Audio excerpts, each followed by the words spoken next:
பூந்தமல்லி வடபழனி இடையே metro rail இயக்குவதற்கான இறுதி ஆய்வை இன்று ரயில்வே பாதுகாப்பு ஆணையம் மேற்கொள்ள இருக்கிறது. இதுகுறித்த கூடுதல் விவரங்களை செய்தியாளர் நௌஷத் வழங்க கேட்கலாம். நௌஷத் வணக்கம். தற்பொழுது பூந்தமல்லி வடபழனி மெட்ரோ 3 நாட்கள் இறுதி ஆய்வு நடைபெறவுள்ளது. இதுகுறித்த கூடுதல் தகவல்களை வழங்கலாம். வணக்கம். பூந்தமல்லி வடபழனி இடையே மெட்ரோ ரயில் இயக்குவதற்கான இறுதி ஆய்வை மேற்கொள்ள இருக்கிறது ரயில்வே பாதுகாப்பு ஆணையம். பிப்ரவரி மாதம் 11, 12, 13 ஆகிய 3 நாட்கள் ஆய்வு மேற்கொள்கிறார்கள். ரயில்வே பாதுகாப்பு ஆணையர் AM சௌத்ரி தெரிவித்திருக்கிறார். குறிப்பாக பிரேக்கிங் தொழில்நுட்பம், தண்டவாளத்தின் தரம், ரயில் பெட்டிகளின் வசதி, பயணிகளின் பாதுகாப்பு, கட்டுமானம் குறித்த முதல் 2 நாளும் 3வது நாள் மெட்ரோ ரயிலை 80 முதல் 90 கிலோமீட்டர் வேகத்தில் இயக்கி ஆய்வு செய்கிறது. சென்னையிலிருந்து போக்குவரத்து நெரிசலை குறைப்பதில் முக்கிய பங்காற்றி வரும் மெட்ரோ சேவை 2ஆம் கட்ட பணிகள் மாதவரம் முதல் சிறுச்சேரி சிப்காட் வரையிலும், பூந்தமல்லி முதல் சென்னை கலங்கரை விளக்கம் வரையிலும், மாதவரம் முதல் சோழிங்கர் வரையிலும் 3 வழித்தடங்களில் 118.9 கிலோமீட்டர் தொலைவிற்கு பயணம் நடைபெற்று வருகிறது. இவற்றில் பூந்தமல்லி முதல் கலங்கரை விளக்கம் வரை உள்ள வழித்தடம் 4 26 கிலோமீட்டர் தூரத்திற்கு மெட்ரோ ரயில் பணிகள் நடந்து வருகிறது. முதற்கட்டமாக பூந்தமல்லி முதல் வடபழனி வரையிலான ஆளில்லா மெட்ரோ ரயில் சேவை விரைவில் தொடங்கப்பட உள்ளது. ஏற்கனவே இந்த வழித்தடத்தில் தொடர்ந்து ஓட்டுநர் இல்லாத மெட்ரோ ரயில் சோதனை ஓட்டம் வெற்றிகரமாக நடத்தி முடிக்கப்பட்டுள்ளது. மேலும் பூந்தமல்லி போரூர் இடையே மெட்ரோ ரயில் சேவை தொடங்குவதற்கு முன்பு பாதுகாப்பு சான்றிதழ் பெறுவதற்கான சோதனை ஓட்டப்பணிகள் இந்திய ரயில்வே ஆராய்ச்சி வடிவமைப்பு மற்றும்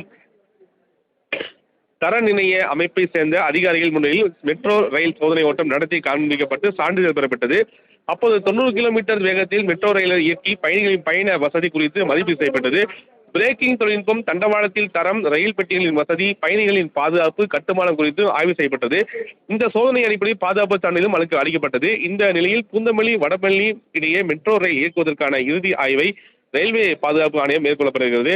அந்த அடிப்படையில் பிப்ரவரி மாதம் 11, 12, 13 ஆகிய 3 நாட்களில் ரயில்வே பாதுகாப்பு ஆணையர் AM சௌத்ரி மேற்கொண்டு பிரேக்கிங் தொழில்நுட்பம், தண்டவாளத்தில் தரம், ரயில் பெட்டிகளின் வசதி, பயணிகளின் பாதுகாப்பு, கட்டுமானம் குறித்து முதல் 2 நாளும் 3வது நாள் மெட்ரோ ரயில் 80% இயக்குவதற்கான உள்ளிட்டவை குறித்து ஆய்வு செய்கிறார். மேலும் ரயிலில் உள்ள பயணிகள் அவசர காலங்களில் கட்டுப்பாட்டு மையத்தை தொடர்பு கொள்ளும் வசதி, தீ விபத்து ஏற்பட்டால் செயல்படும் புகை கண்டறியும் கருவிகள், ரயிலின் அடியில் உள்ள உபகரணங்களுக்கு ஏதேனும் கோளாறு ஏற்பட்டால் செயல்படும் பாதுகாப்பு அமைப்புகள் மற்றும் ரயிலின் இழுவை சேவை மற்றும் டிராக் சிஸ்டம் ஆகியவை சரியான இயங்குகிறதா என்பதை குறித்து ஆய்வு செய்கிறார். மேலும் அதேபோல் ரயில்கள் மோதிக்கொண்டால் எத்தனை பெட்டிகள் சேதமடையும் என்பதை அறிய அதன் உருவகப்படுத்துதல் வடிவமைப்பையும் ஆய்வு செய்ய உள்ளார். மேலும் அவசர காலங்களில் ரயில் நிறுத்துவதற்கு எவ்வளவு தூரம் தேவைப்படுகிறது என்பதை அறிய அவசர கால பிரேக்குகளையும் பயன்படுத்தி சோதனை ஓட்டம் நடைபெற உள்ளது என்பது மிக முக்கிய ஒன்றாக பார்க்க முடியுது. எனவே ரயில் பாதுகாப்பு ஆணையர் AM சௌத்ரி சோதனை செய்யும் அறிக்கையை ஒன்றிய அரசிடம் சமீபமாக தெரிவிக்கப்படுது. அதன் பிறகு ஒன்றிய மாநில அரசு ரயில் சேவையை தொடங்குவதற்கான ஆயத்த பணிகள் மேற்கொள்ளும் என மெட்ரோ ரயில் அதிகாரிகள் தகவல் தெரிவிப்பது மிக முக்கிய செய்தியாக பார்க்கப்படுகிறது. நௌஷத், கூடுதல் விவரங்களுக்கு நன்றி.